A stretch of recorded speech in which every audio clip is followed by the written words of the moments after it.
Here's my Yerfdog Spiderbox. 420 Predator CC. Lots of modifications.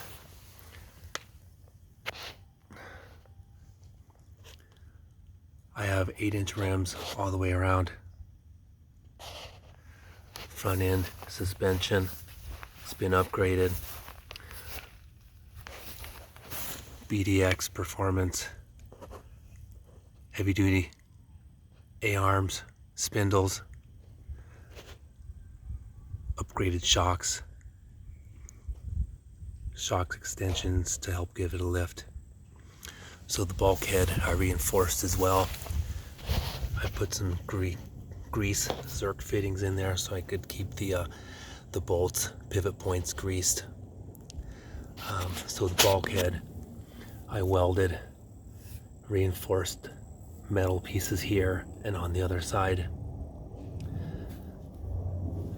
I also welded a bead all the way along here to help reinforce the front end. So the front neck piece, I did some major reinforcement. Before it just had one straight piece coming up here. I added some gussets on both sides and enclosed it. I think it looks really nice.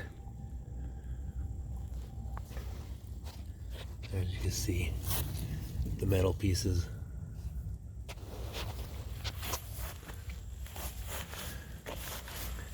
So on tie rod ends, they didn't have the bushings were gone.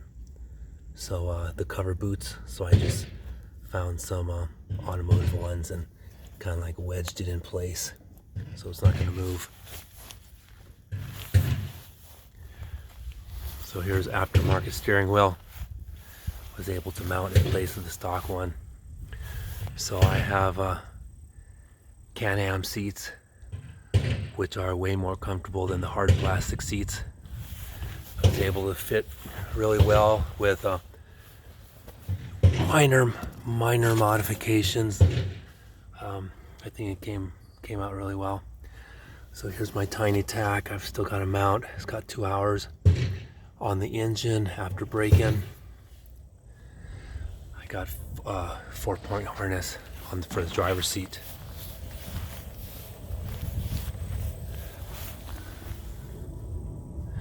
So here's my rear wheels. These are the stock Spiderbox wheels. I plan on upgrading to 22-inch wheels, which will give it a nice lift on the back. So here's a Predator 420cc with the 40 series torque converter. Mounted nicely. 62 sprocket, which I have room to go bigger if I wanted. So there's my hitch. There's my drain plug.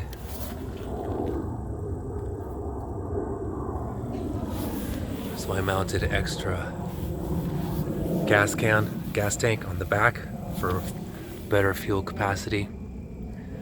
So the rear axle is a 45-inch axle from Go Power Sports. I upgraded the rear shocks as well. I moved the lower shock supports further back because if I didn't, with these longer shocks, the engine would be tilted way too far back. There is a slight tilt to it now, but with the weight of the passengers and the driver, it evens out just perfectly.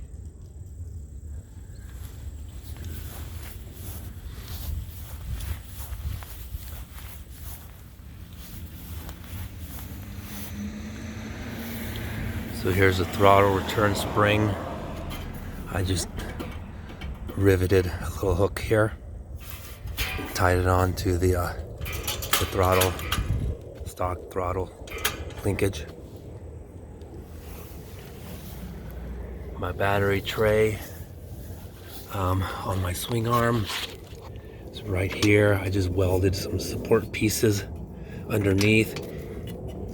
It'll hold various sizes of batteries as far as physical sizes.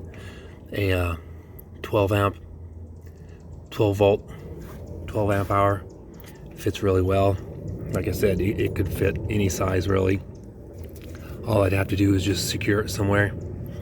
So I've got an anchor point here, and then on the sides too, wherever I wanted to anchor it down.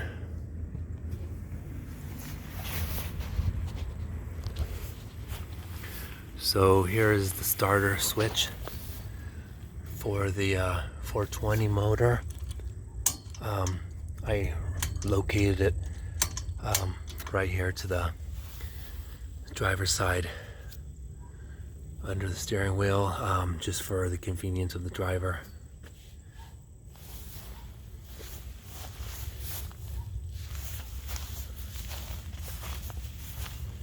So I plan on putting a light bar, and I'm going to install the switch right here. So I'm still waiting on some boots for the rack and pinion steering to get that covered. I just ordered some generic general rack and pinion boots, which should work for this application. All in all, I'm really happy with it. Rides really well. It's still 420 engine is still stock. I'm probably planning on removing the governor sometime in the future. We'll see.